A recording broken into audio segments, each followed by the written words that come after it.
E aí, gente, que tal? Tudo bem? Meu nome é Fernando. Hoje nós vamos ver a aula Substâncias Inorgânicas, Glicídios e Lipídios.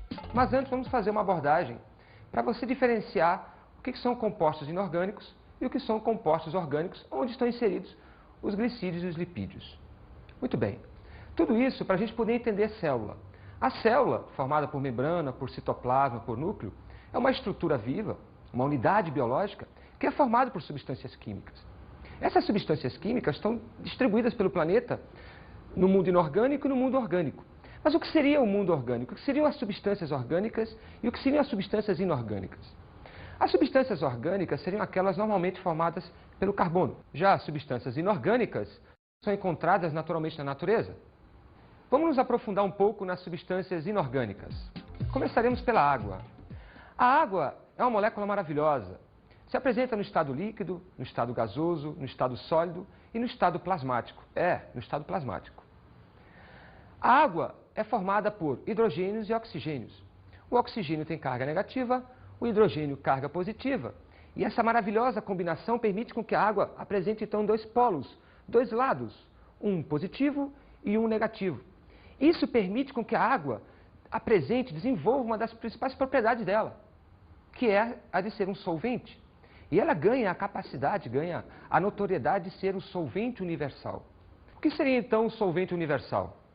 Pois é, pela propriedade de ter um polo positivo e um polo negativo, a água consegue se misturar com substâncias positivas e substâncias negativas. Ou seja, ela consegue se misturar com praticamente tudo na natureza, à exceção de algumas substâncias orgânicas, como os óleos, por exemplo, as gorduras. Uma outra característica importante é o controle da temperatura realizado pela água. Você já deve ter percebido que quando está correndo, começa a suar. Já deve ter percebido que o cachorro mergulha no lago, o gato, o passarinho. Ou seja, a maioria dos animais tem o tempo todo contato com a água. Por que esse contato, além de matar a sede, além de beber? Esse contato é porque o nosso corpo, trabalhando em alta velocidade, em alto metabolismo, ele aquece, ele começa a aquecer muito. E a água, então, começa a baixar a temperatura.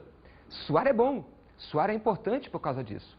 A água, então, devido à sua propriedade de alto calor específico, ela consegue, então, roubar o calor da nossa pele, do nosso corpo e dissipar quando ela se evaporar. Então, toda vez que a gente está suando e começar a evaporar, em outras palavras, significa dizer o quê? Que nós estamos perdendo calor levado pela água e baixando a nossa temperatura. E assim a gente não vai passar de 50 graus, 100 graus Celsius e vai permanecer vivo. Uma outra característica importante é que a água participa dos metabolismos. O que significa dizer participa dos metabolismos? A água entra e sai de reações químicas. Por exemplo, a fotossíntese. Observe que o gás carbônico está reagindo com a molécula d'água aqui em vermelho e vai produzir glicose mais oxigênio. Tudo bem, você não precisa entender a reação. Só quero que você perceba que a água entrou na reação. Forneceu hidrogênios e oxigênios para todas essas substâncias que estão aqui. Muito bem. A reação da respiração é parecida com a da fotossíntese, só que é ao contrário. A glicose agora vai reagir com o gás oxigênio e vai produzir gás carbônico. E a água mais energia, que na química a gente chama de ATP. E no futuro a gente vai ver isso. Então esta água estava na glicose, estava no oxigênio e agora está aqui pronta para ser usada de novo. Bem, percebam que a água na reação da fotossíntese entrou e na reação da respiração saiu. E essa é a dinâmica da água. Uma hora participando como reagente, uma hora sendo produzida como produto. E por isso ela é importante no metabolismo, nas reações químicas da célula. Posso dizer que a água é fundamental à vida. Uma outra característica interessante é que a água integra os fluidos dos organismos. Que fluidos seriam esses? Imagina a vida sem sangue, sem lágrima, sem suor, sem citoplasma, sem linfa, sem urina. É quase humanamente impossível pensar os organismos sem essas características, sem esses fluidos. E pode ter certeza, a água integra todos eles. Vamos ver agora o depoimento de um professor de educação física argumentando sobre desidratação. Olha só, através da atividade física, a gente tem a tendência de perder líquido. Durante algumas certas partes do ano, por exemplo, no verão, a perda de líquido é muito maior do que no inverno. E essa perda de líquido causam benefícios e malefícios no nosso corpo.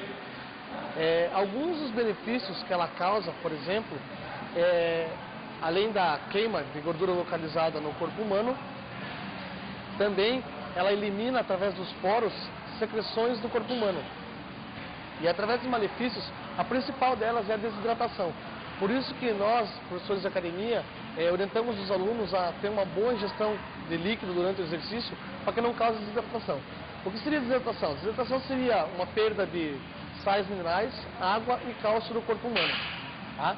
E isso causa o quê? Que a pessoa tem uma queda de pressão, causando às vezes até um desmaio dentro da academia. E aí, gostaram do depoimento? Viram só a importância da água? Não podemos perdê-la, não podemos desperdiçá-la, não podemos desidratar. Por isso, repita esse movimento, esse comportamento, várias vezes ao dia, até alcançar 2 litros d'água. Saúde! E agora, vamos sair da água, já vimos tudo dela, bacana, e vamos entrar nos sais minerais. Os sais minerais são diversos. Existe o nitrogênio, existe o cálcio, existe o ferro, existe o enxofre, enfim. São substâncias químicas que são necessárias, essenciais à nossa vida, à nossa saúde. O nitrogênio, ele está integrando as proteínas. Ele vai compor todas as proteínas do nosso corpo. Não existe vida sem proteína, assim como não existia há pouco tempo vida sem água. E cada proteína, cada aminoácido que compõe essa proteína é formado por nitrogênio. Uma outra substância importante é o cálcio. O cálcio integra várias funções essenciais à nossa vida. Você vai ficar louco agora, olha só. Não existe contração muscular sem cálcio. Não existe impulso nervoso sem cálcio. Não existe coagulação sanguínea sem cálcio. E não existe ossos, nem unhas, nem cascos, nem cabelo, nada sem cálcio. Então, essas 4 funções básicas tornam o cálcio extremamente importante. Curiosidade, então nós temos que tomar leite todos os dias durante o nosso desenvolvimento, porque nós temos que formar nosso sistema nervoso, temos que formar nossos músculos, temos que formar nossos ossos e temos que ter um processo sanguíneo, uma coagulação perfeita e aí nos desenvolvermos, ficarmos adultos. O ferro é outro mineral importante. Ele está envolvido com a nossa formação do sangue, a hemoglobina. Veja só o exemplo. Essa aqui é a molécula de hemoglobina. Quero que vocês prestem atenção para este átomo aqui, ó. Próxima figura vai mostrar que esse átomo é o ferro, envolvido com aminoácidos. Isso aqui é uma proteína de grande peso molecular, onde o ferro está agregado, está inserido aqui no centro, formando na química ou na bioquímica o que nós chamamos de radical M. Muito bem, é aqui que o oxigênio, né, vai reagir, vai se juntar, para que a hemoglobina possa transportá-lo pelo sangue, né, para distribuir pelas células de um modo geral. O sódio e o potássio são outras 2 importantes substâncias minerais envolvidas com a vida da célula. São muito importantes, mas muito mesmo. Olha só que interessante. Ambas estão envolvidas com os processos energéticos da membrana citoplasmática. O neurônio, aquela célula do sistema nervoso, quando ela tem que gerar impulso, quem vai fazer isso acontecer é justamente o entra e sai de sódio e potássio na célula. O entra e sai de sódio e potássio através da membrana citoplasmática. A dinâmica dessas 2 substâncias, desses 2 minerais, faz com que as cargas elétricas da membrana citoplasmática se alterem a todo momento, gerando impulso elétrico. É elétron que vai, elétron que vem, é uma maravilha. Uma outra importância é que o sódio e o potássio também estão envolvidos com a manutenção da água na célula. Ou seja, eles participam, eles ajudam a não perder água. Uma curiosidade, quando a pessoa tem cólera, ela está infectada por uma bactéria e essa bactéria interfere através de substâncias químicas que ela libera na membrana citoplasmática a tal ponto de afetar a dinâmica, a entrada e a saída de sódio e potássio na célula. O que acontece com a célula? Começa a perder água, desidratar, e você então começa a sofrer sequelas tu começa a perder os níveis d'água no teu organismo e aí a tendência é, se tu não fizer um bom tratamento médico, tu vai acontecer o quê? Tu vai morrer. Tudo bem? O magnésio está compondo a clorofila, uma molécula química muito parecida com a hemoglobina, aquela que a gente acabou de ver com ferro compondo o sangue. Só que a clorofila está compondo os cloroplastos, sem complicar muito. A clorofila está presente nas folhas dos vegetais. E ela é responsável, por exemplo, pela fotossíntese. A fotossíntese é aquela reação difícil, complexa, grande, que é responsável pela produção do gás oxigênio. Sem a fotossíntese não tem oxigênio na natureza para nós, os seres vivos que precisamos dele, sobrevivermos. E muito menos compostos orgânicos. A clorofila está aqui, ó, proteína formando a clorofila e o magnésio no centro. Não é muito parecido com a hemoglobina que nós acabamos de ver agora, onde o centro era composto pelo mineral ferro, que vai compor o sangue? Aliás, deixei de falar, o sangue é vermelho por causa do ferro, né? Legal, né? Agora nós temos a clorofila com o magnésio, e é justamente o magnésio que vai dar aquela coloração verde à clorofila e verde aos vegetais, às folhas. Olha só que maravilha, esse mineral está envolvido com a fotossíntese. Sem ele não existe essa reação, sem ele não vai existir oxigênio nem compostos orgânicos. É muito importante isso. Um outro mineral importante, um outro mineral essencial é o fósforo. O fósforo está envolvido somente com a composição do DNA. Simples. A molécula onde estão todos os nossos genes, onde estão todas as nossas características hereditárias, as nossas informações genéticas. O fósforo vai integrar cada pedacinho do DNA, cada pedacinho do gene. Eu posso dizer, posso ser radical, que sem fósforo tu não forma o teu DNA, você não forma o RNA, logo você não tem como organizar suas características, não tem como manter seus genes e não tem como se organizar a vida. Olha só, um fósforozinho. Coma peixe, viu? Coma peixe, é importante. Vamos agora sair do grupo, né, das substâncias inorgânicas e entrar no mundo orgânico, no mundo dos carboidratos, dos lipídios, das proteínas, dos ácidos nucleicos, das vitaminas. Tudo bem? Vamos falar um pouquinho sobre os açúcares. Quer uma bolachinha? Não, né? Mas eu quero. O que eu estou comendo? Tá, tudo bem, é bolacha, mas de que ela é constituída? Tá, de trigo, mas o que é constituído o trigo? Pois é, o trigo é constituído pelos carboidratos ou glicídios, especificamente pelo amido. E o amido de que é feito? Por partes menores desses açúcares, as glicoses. Suas principais funções são energética e estrutural. Vamos falar um pouquinho da função energética. As células precisam funcionar, precisam realizar reações químicas, precisam respirar, precisam etc. E de onde vem a energia para esse funcionamento todo? De substâncias químicas. Que substâncias químicas são essas? Os carboidratos ou glicídios. É a mesma coisa, é uma nomenclatura. Então eu posso dizer que a primeira opção que uma célula tem para gastar energia, essa primeira opção sempre vai ser um carboidrato. Por que tu fala primeira opção? Tem segunda opção, Fernando? Tem. Os lipídios e as gorduras. Mas como o nome está dizendo, é a segunda opção. Primeiro, se tiver glicose no sangue, se tiver amido no sangue, se tiver essas substâncias químicas no sangue, a célula usa logo isso e funciona. Só quando não tiver glicose no sangue, ou um composto, um carboidrato, é que a célula vai, então, utilizar os lipídios. A principal molécula energética dos carboidratos é a glicose. Sem dúvida nenhuma, é a substância química mais utilizada pelas células. Comemos para conseguir energia. Comemos o quê? Comemos carboidratos. Comemos a bolachinha para conseguir energia. Onde está essa energia? Está no amido que compõe a bolacha. Mas que parte do amido? Na glicose. Uma molécula de amido é formada por centenas e centenas de glicoses. Quando esse amido é quebrado, as glicoses ficam soltas e então a célula utiliza. Ela vai pegar cada uma dessas glicoses e vai misturar com gás oxigênio e dali vai sair a energia. Função estrutural. Função estrutural significa dizer que os carboidratos também podem compor parte da célula. Por exemplo,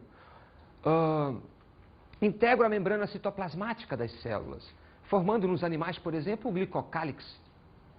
Ou ainda, não precisa ser só a célula, pode ser o corpo inteiro, como no caso do esqueleto dos insetos, o exoesqueleto. Vamos falar daqui a pouco um pouquinho mais de cada um desses exemplos, tá?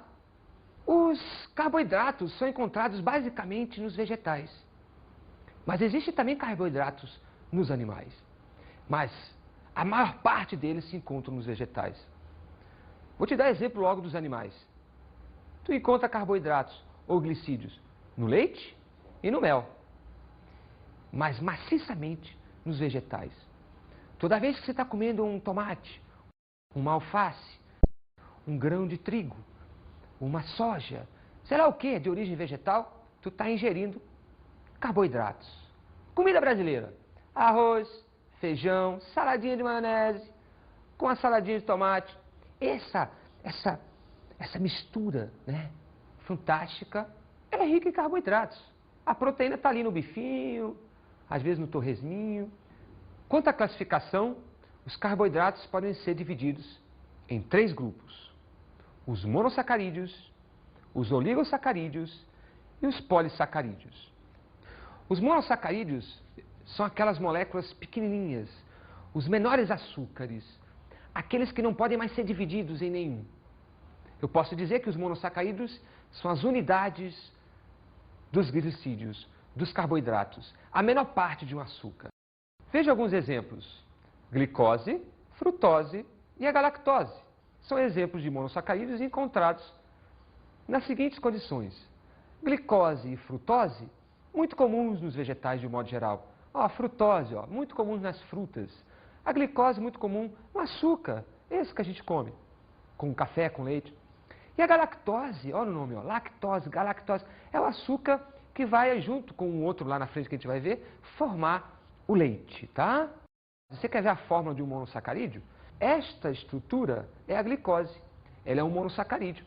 A mesma glicose que está integrando a bolacha. Pois é, tu está comendo glicose, tu está comendo essa estrutura, e aí cada átomo desse vai ser agora quebrado e dali vai ser retirada a energia. Comendo bolacha, tu está comendo a glicose, onde tu consegue a tua energia. Os oligosacarídeos são as moléculas de médio porte, de tamanho médio. Eles são formados pela união de alguns monossacarídeos. De 2 até cerca de 10 monossacarídeos compõem um oligosacarídeo. Os mais famosos oligosacarídeos são os disacarídeos.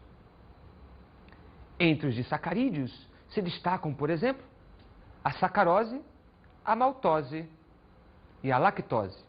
A lactose é o açúcar do leite. Fernando, mas você acabou de falar que é a galactose? Não. A galactose mais uma glicose vão formar então a molécula da lactose. Lembra-te, eu estou falando dos oligosacarídeos, especificamente dos disacarídeos. Formado por 2 monossacarídeos. 2. No caso da lactose, é uma glicose com a galactose grudando, formando a lactose. Esse açúcar que vai dar o doce e as características do leite. Um outro açúcar é a sacarose. Esse do açúcar cristal. Mas, Fernando, tu acabou de falar que a sacarose, que a glicose, que é o açúcar, que é o glicídio que se encontra no açúcar cristal. Calma. A sacarose é um oligosacarídeo do tipo disacarídeo, formado pela união de 2 monossacarídeos. Uma glicose mais uma frutose, grudando, formando a sacarose. Aí, algum industrial vai ficar rico vendendo o açúcar, que vem da cana, vem da beterraba. Um outro açúcar, e esse as mulheres odeiam, é a maltose. Por que mulheres? Porque a maltose é o açúcar mais comum do alimento. É a maltose ou é a glicose, Fernando? Olha só, a maltose é formada por 2 glicoses. A glicose praticamente não existe solta na natureza.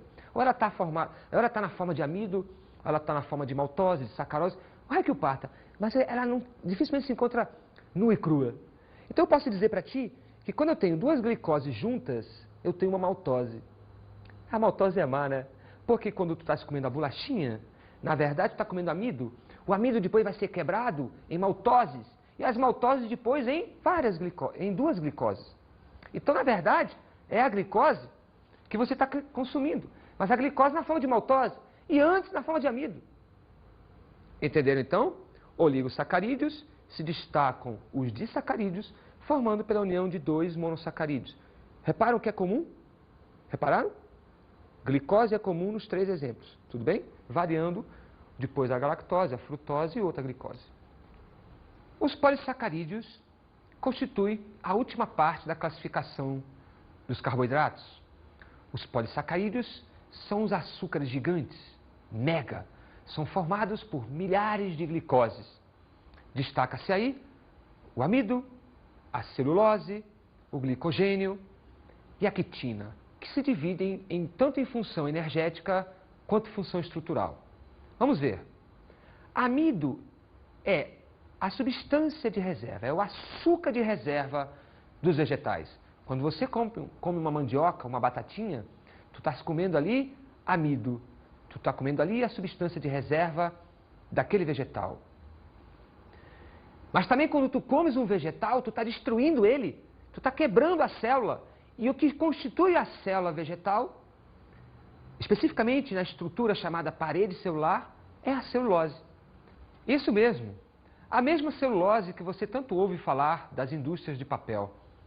Eles matam o vegetal, tiram da natureza, passam por um processo sofisticado e aí se obtém o papel de celulose, em outras palavras, da parede celular dos vegetais. Um outro exemplo é o glicogênio. Só que agora o glicogênio está presente nos animais. É a substância de reserva dos animais. Muito encontrado e bastante armazenado no fígado, mas também pode ser encontrado nos músculos. Quando o teu corpo tem uma falência, tem uma deficiência de glicose por falta de comida, o corpo utiliza então o glicogênio, né? Que está tanto nos músculos quanto no fígado.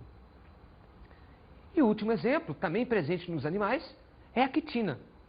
Essa substância, esse açúcar, né, estrutural, semelhante à celulose, só que aqui vai compor o esqueleto, né, o famoso exoesqueleto dos insetos, né, dos artrópodes de um modo geral, que você vai ver melhor na aula do professor Rogério. Legal? Fala aí! Ó, eu costumo comer bastante arroz, carboidratos, proteínas. Não como muito lipídio, né? Mas como bastante proteína e carboidratos. Eu como saladinha todo dia de manhã. Tomar um ótimo café da manhã, almoçar bem. O que é que você come de manhã? Como pão, fruta, suco. Não gosto muito de café, essas coisas assim. Como uma carne bem reforçada, com bom tempero, assim. Muito bem, chega de açúcares, vamos aos lipídios. Vejam aqui a Bibi. A Bibi tem uma pele sedosa, bonita, né? Lábio carnudo, mas ela é fofinha, né? Se a gente pudesse tirar essa pele que embeleza tanto essa maravilha, vocês iam ver que existe uma almofada de gordura por baixo. Essa almofada de gordura, né? Essa camada de gordura é que dá esse embelezamento arredondado no qual a pele vai por cima. Pois é, já estamos falando justamente dos lipídios. O que seria um lipídio? Acabei de dar um exemplo de gordura, mas também existe os óleos, existe o famoso colesterol. Os lipídios, então, constituem-se num grupo, né, de substâncias químicas que têm como característica, né, que na química são chamadas de organolépticas, mas enfim, tem características de graxa, lubrificantes. Quimicamente, o conceito de um lipídio é a união de um álcool ou mais de um ácido graxo, formando um éster. É devido aos ácidos graxos é que os lipídios têm essa característica melequenta, lubrificante, graxosa. Vejam a imagem da reação, então, de um álcool com um ácido graxo. Tudo bem?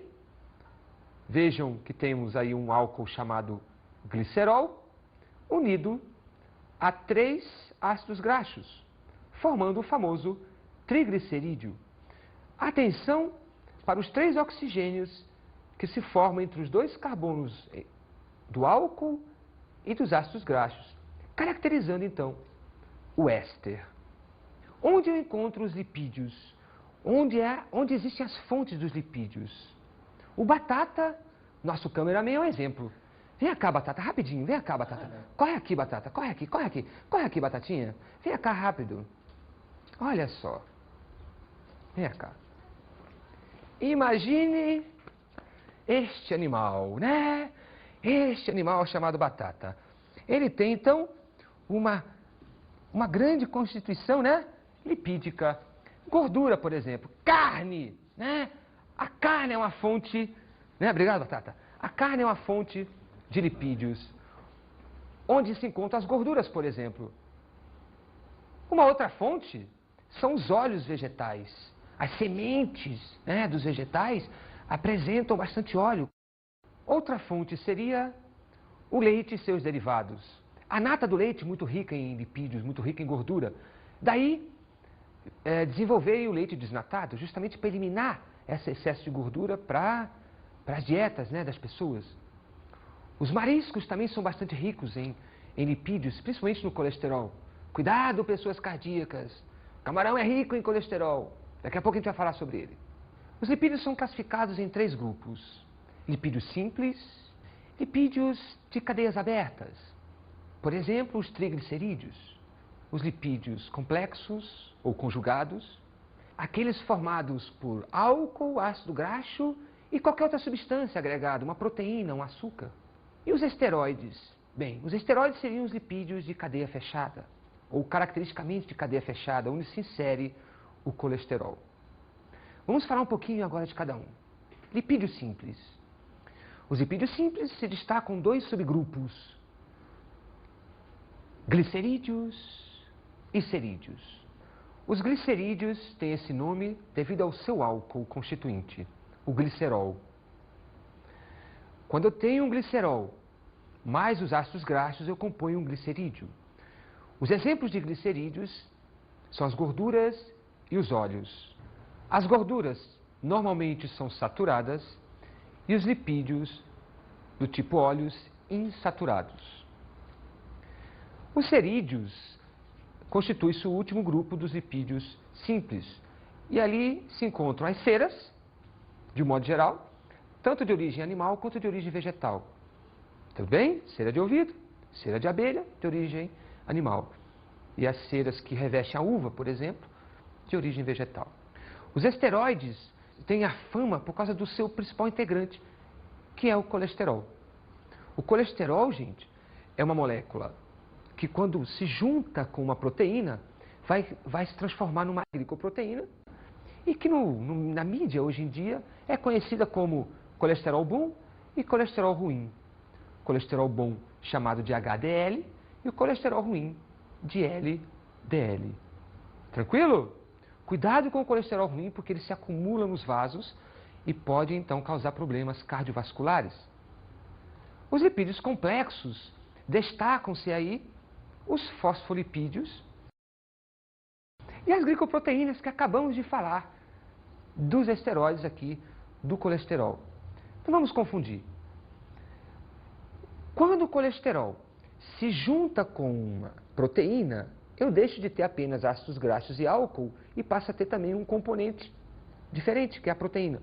Então, quando eu tenho colesterol mais proteína, eu formo uma glicoproteína e aí, nesse momento, eu tenho um lipídio complexo. Se eu só tiver o colesterol, eu tenho um lipídio do tipo esteroide. Se eu tiver o colesterol misturado com proteína, eu tenho um lipídio complexo, o famoso HDL e o LDL. Os fosfolipídios têm uma organização toda especial. Eles são conhecidos como lipídios alfinete porque eles têm a cabeça, né? A cabeça do lipídio, que é formado por fósforo e o álcool, onde estão grudados 2 cadeias de ácidos graxos. Esses lipídios é que vão compor a membrana citoplasmática. A cabeça do lipídio fosfolipídio é chamada de polar e os ácidos graxos de apolar.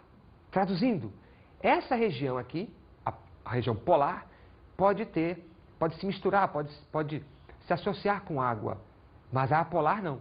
Isso é muito importante para o mecanismo de transporte de substâncias através da membrana citoplasmática, matéria que você vai ver com o professor Hélio. Tranquilo? Legal?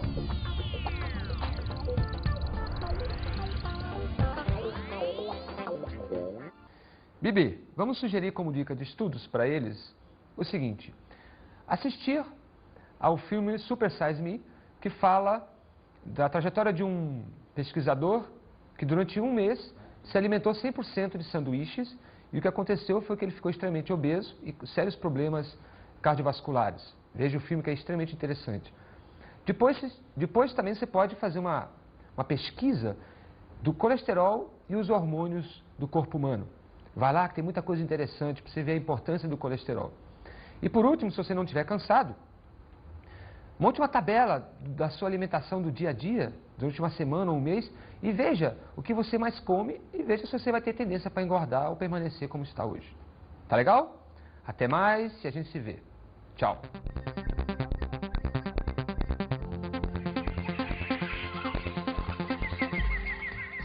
Na aula de hoje, falamos sobre substâncias inorgânicas, glicídios e lipídios.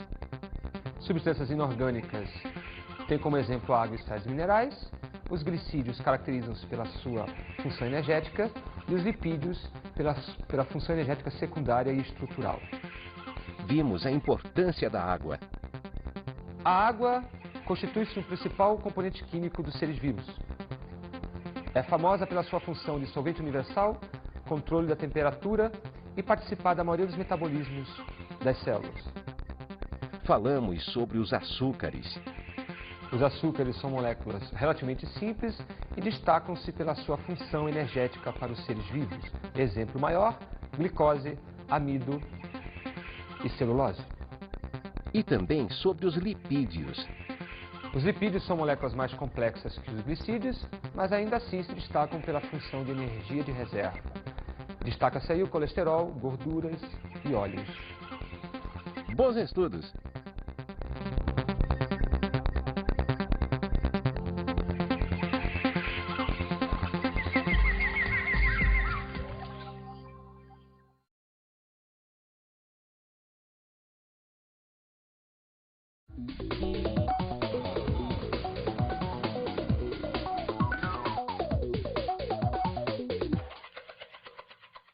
Professor, sugiro que você nunca deixe de enfatizar as funções dessas substâncias.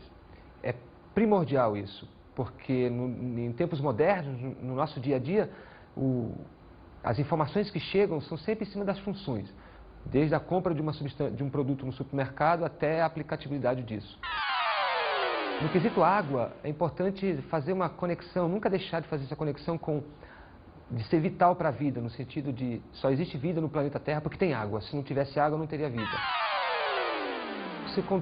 No que se detém aos sais minerais, citar pelo menos 5 deles, e sempre com funções mais de uma. Tá? Cálcio, dou uma sugestão. Começa sempre pelo cálcio, que tudo vai fácil. Sobre glicídios e lipídios, faça sempre um paralelo, porque os dois são muito parecidos e sempre são estudados juntos. E deixe bem claro que um é usado primeiro pelas células, o outro é usado depois. Tá? Passe essa ideia para os alunos por comparação. Tá? Cita exemplos. É tão bom quando cita exemplos do dia a dia. Sugere, pega algumas tabelas, uns rótulos de supermercado e olha o que tem aqui, o que tem ali. Enfim. Boa sorte.